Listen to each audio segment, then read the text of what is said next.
అండి దేవునామానికి మేము కలిగాక ప్రియ సహోదరులారా ఎలా ఉన్నారో దేవుని మహాకృపను బట్టి మనకి చక్కని అవకాశం ఇచ్చినందుకు దేవత దేవునికి వేలాది స్తుతులు స్తోత్రములు. ఏమండి మనం కొన్ని మాటలు దేవత దేవుని గురించి దేవత దేవుడు మనకి ఏ రకంగా రాయబట్టి ఉంచాడో మాటలు దీవుల గురించి మనకి ఎలాంటి దీవులు వస్తున్నాయి అనేది మనం కొన్ని మాటలు వివరిద్దాం. దీవుల గురించి కొన్ని మాటలు మనం జానిద్దాం. సామెతల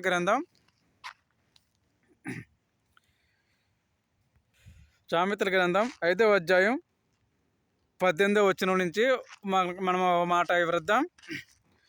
నీ ఓట నీ దీవెన నందును నీ యవనకాలపు భార్య అందు సంతోషించుము. Praise lord. చిన్న ప్రార్థన. పరిశుద్ధుడ ప్రేమగల రాజా, కృపగల తండ్రి, సర్వోన్నతుడ, స్తోత్రమయ్య, వందన ప్రభు, కృపగల రాజా, నీకే మహిమ ఘనత చ్యుతులు స్తోత్రం తండ్రి. నీ ప్రేమగల దీవెనలు తండ్రి నాయన ఈ వచనం ద్వారా ఎలా వివరించాలో ఎలా జ్ఞానించాలో మాకు నేర్పించే కృపను దయచే ప్రభా తండ్రి. నీ ప్రేమ ధర నీ వెలుగు ధర బలపరిచే గొప్ప శక్తిని దయచే తండ్రి.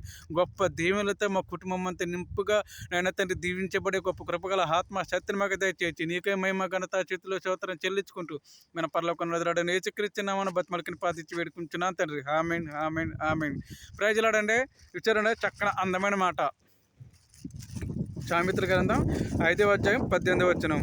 నీ ఓట దీవెనే నందును నీ యవన కాలపు భార్య అందు సంతోషించుము. Praise lord. చూసారండి మన దీవెనలో పరిశుద్ధాత్మ దేవుని సన్నిధిలో మనం ఏ రకంగా ఉండాలో, ఏ రకంగా జీవించాలో, ఏ రకంగా ఆయన దీవెనలు పొందుకోవాలో, ఆయన దీవెనల వల్ల మనకే వచ్చే ఆశీర్వాదంలో వెనకాల ఏమిటనేది మనం జ్ఞానిద్దాం.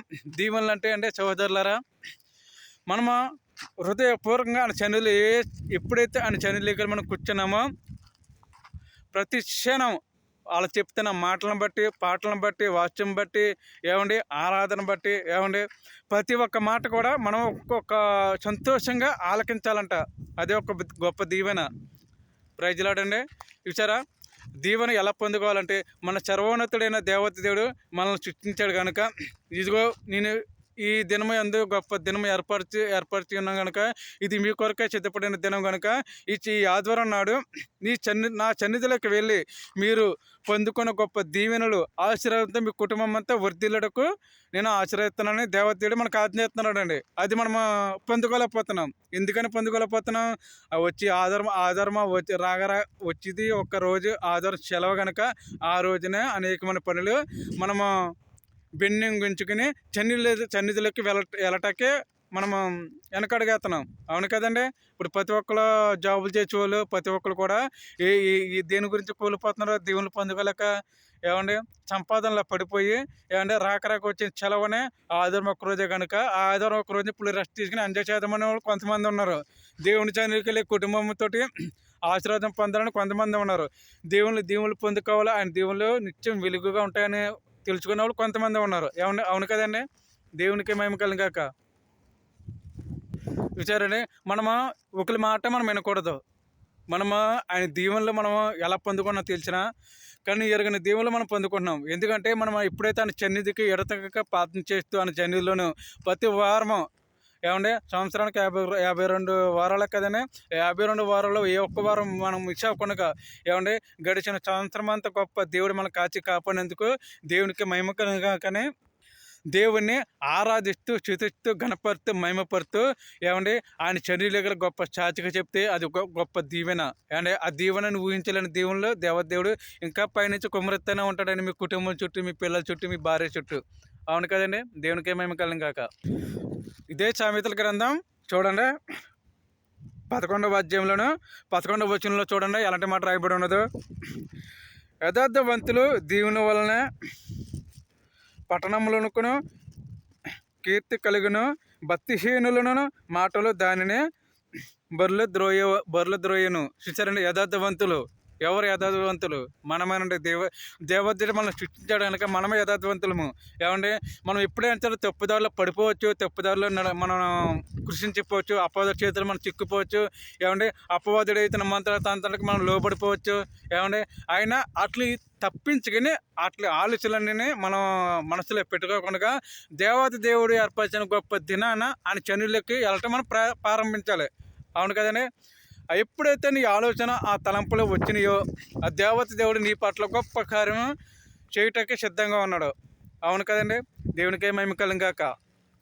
యథార్థవంతులు అంటే ప్రతి ఒక్కరు యథార్థవంతులు. భూమి మీద పుట్టిన ప్రతి ఒక్క నరుడు కూడా యథార్థవంతుడే. ఎవడ పాపిస్తుడు ఎవడ పాపం చేయకుండా లేడు. అవును కదండి. ప్రతి ఒక్కరు ఇది నీకోసమే ఏర్పరిచిన గొప్ప దినం కనుక ఈ దినం అంది ప్రతి ఒక్కరు నా సన్నిధిలోకి వెళ్ళి మీరు ఈ దీవెనలు పొందుకోండి. నిత్యం చిరకాలం దీవించబడేలాగా నేను దీవిస్తాను. నా సన్నిధిలోనే కాదు, నా రాజ్యంలో కూడా నువ్వు ఉంటావని దేవదేవుడు సెలవిస్తున్నాడండి. దేనికే మేము కలిగాక. చూసారండి ఎంత చక్కని మాటలను.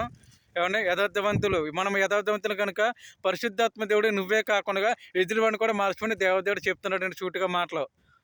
Praise the lord. చూసారండి ఎంత చక్కని మాటలను. దేవునికి మేము కలిగిన కాక. ఇదే సామెతల గ్రంథం చూడండి, చక్కనందమైన మాట రాయబడి ఉంది. 24వ అధ్యాయం 25వ వచనం చూడండి. న్యాయముగా తీర్పు తీర్చే వానికి మేలు కలుగును, క్షేమకరం అయిన దీవెన అట్టి వారి మీదకి వచ్చును. Praise the lord. చూసారండి ఎంత గొప్ప అందమైన మాట. ఏమంటే న్యాయం తీర్చే వారికి అండి. ఏమంటే మనం ఇప్పుడు సపోజ్ ఒకరి పట్ల మనం న్యాయం తీర్చామనుకోండి, దేవదేవుడు పైనుంచి మనం చూస్తూనే ఉంటాడు ఒక చూపు. అవును కదండి. చరవోన్నతుడైన దేవుడు మనం సృష్టించాడు కనుక మన నోటి నుంచి వచ్చే ప్రతి ఒక్క మాట తీర్పు యథార్థంగానే ఉండాలంట. యథార్థంగానే జీవించడానికి ప్రయత్నించాలి. మాట ద్వారా కానీ, చూపు ద్వారా కానీ, తలంపు ద్వారా కానీ మేము ఏమంటే నేచే నడకలో కూడా మనం యథార్థంగానే ఉండాలంట. మనం ఇచ్చే తీర్పులో కూడా పవిత్రంగా ఉండాలి. మన హృదయం పవిత్రంగా ఉన్నప్పుడే ఏమంటే ఎదుటివాడికి మన స్వార్థ చెప్పినప్పుడైనా కానీ, మాట తీర్చినప్పుడు కానీ, ఏ తీర్పైనా సరే అది కోర్టు తీర్పైనా కావచ్చు, ఏమంటే తలం తీర్పైనా కావచ్చు, ఇల్లు తీర్పైనా కావచ్చు, ఏమంటే మనుషులు ఏమంటే ఎడగొట్టే తీర్పైనా కావచ్చు, ఏమంటే కుటుంబం భార్య భర్తలో ఇడిపోయినప్పుడు అలర్తడు కొట్టుకున్నప్పుడు మనం ఆ మధ్యలోకి ఆ తీర్పు తీర్చినప్పుడైనా అది యథార్థమైన తీర్పైనా ఉండాలంటండి. దేనికే మేము కలగ. చూసారని ఎంత చక్కని మాట రాయబడి ఉండదను. నువ్వు ఇచ్చే తీర్పు కూడా ప్రతిది కూడా న్యాయంగానే ఉండాలి, ధర్మంగానే ఉండాలి. ఆ తీర్పు అటు అంజయం కాకూడదు, ఇటు అంజయం కాకూడదు. అంటే ఆ తీర్పు ఎప్పుడైతే నువ్వు న్యాయంగా తీర్చావో నీ హృదయంలో ఉన్న తలంపులన్నిటిని చాతాలను వెళ్ళగొట్టి ఏమండి పరిశుద్ధాత్మ దేవుని ఆత్మ నీలోకి వచ్చి ఏమండి నీ హృదయంతో తలంపులని దేవునికే శృతులు చెల్లించాలని దేవుడే కోరుతున్నాడండి. దేవునికే మేము కలిగాక. చూసారండి యథార్థమైన హృదయం. ఎలాంటి తీర్పు మనుషుల పట్ల ఎలాంటి తీర్పు ఉండదో, తలంపులు ఎలాంటి ఆలోచనలు ఉన్నాయో చూసారండి. యథార్థవంతమైన తీర్పు. అవును కరెక్ట్గానే మనం నిజంగా పరిశుద్ధతగా జీవించి సర్వోన్నతిని తెలుసుకుని సర్వశక్తిమంతుడి దేవుని మాటలు ధ్యానించడానికి యథార్థమైన తీర్పు ప్రతి ఒక్క నోటి నుంచి మనం చెప్పడానికి ప్రయత్నం చేయాలని. అవును కదండి. దేవునికి మేము కలిగాక. ఈ చిన్నవాచం దేవుడు దించినగాక. చిన్న ప్రార్థన చేసుకుందాం. పరిశుద్ధుడా, ప్రేమగల తండ్రి, కృపల దేవ, సర్వోన్నతుడా, స్తోత్రమయ్యా, వందనాలు తండ్రి, వందనాలు దేవా, నీకే మహిమ ఘనత స్తుతులు స్తోత్రం తండ్రి. ఇదిగో ప్రభు ఈ సాయంకాల సమయం ఉంది నా తండ్రి, తీర్పు ద్వారా మమ్మల్ని ఎంతగానో చక్కని మాటలు మాతో చుట్టుగా మాట్లాడించినందుకు వేలాది స్తుతులు స్తోత్రమయ్యా. ఈ లైవ్లో ఉన్న ప్రతి ఒక్క కుటుంబాన్ని జ్ఞాపకం చేసుకున్నాం, ఈ లైవ్లో ఉన్న ప్రతి ఒక్క బిడ్డని జ్ఞాపకం చేసుకున్నాం, ఈ లైవ్లో వింటున్న ప్రతి ఒక్క కుటుంబంలో అన్నింటినీ జ్ఞాపకం చేసుకున్నాం తండ్రి. హేచి రాజా పర్వ అయిన తండ్రి, ఆయన యథార్థమైన తీర్పు ఎలాగా తీర్చాలో నేర్పించే గొప్ప కృపను మాకు అనుగ్రహించినందుకు స్తోత్రమయ్యా. ప్రతి ఒక్క మాట చుట్టుగా మాతో మాట్లాడినందుకు వేలాది స్తుతులు స్తోత్రం తండ్రి. నీ మహిమ ద్వారా, నీ కృప ద్వారా, నీ వెలుగు ద్వారా బలపరిచే గొప్ప శక్తిని మాకు అనుగ్రహించినందుకు వేలాది స్తుతులు స్తోత్రమయ్యా తండ్రి. ఆయన ప్రతి క్షణం నేను కనపరిచాడు. ప్రతి ఒక్క కుటుంబాన్ని మీరు జ్ఞాపం చేసుకున్నాం ప్రభా తండ్రి. ఏ కుటుంబంలో ఏ హాని కలుపుకున్నట్లు తండ్రి ప్రభా నీ కృపకాల క్షేమము ప్రతి ఒక్క కుటుంబం పట్ల దీవెనకరంగా మారే గొప్ప శక్తిని దయచేతండి. చేస్తున్న ప్రయాణమంతలో కూడా తోడి నీడ కాపుదల దయచేతండి. ఏ కుటుంబంలో ఏ హాని కలుపుకున్నట్లు తండ్రి ప్రభా, ఏ తలంపులు అయినా తండ్రి ఆ కుటుంబంలో వండుకున్నట్లు తండ్రి ప్రభా, భార్య భర్తల మట్ల ఐక్యతమైన సంతోషం సమాధానం కలిగితే గొప్ప కృపను దయచేతండి.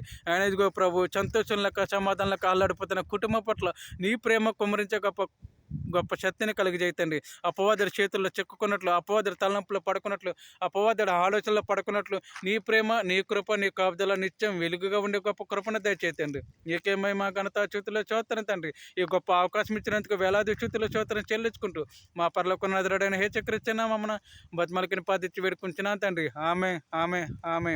మన తండ్రి అయిన ప్రేమ, మన పరలోకం హేచక్రీస్తు కృప, మనకు మన కుటుంబంలో దేవుని ప్రేమ దూతల కాపుదలపు నిరంతరం కాచి కాపను గాక. ఆమె ఆమె ఆమె. ప్రైజ్లాడండి. దేవునామనికి మేము కలిగాక. మీ అందరికీ వందనాలు. ప్రేమతో గుడ్ నైట్. ఒక లైక్ చేసి చక్కర చేయండి. ఏమన్నా తప్పులతో క్షమించండి.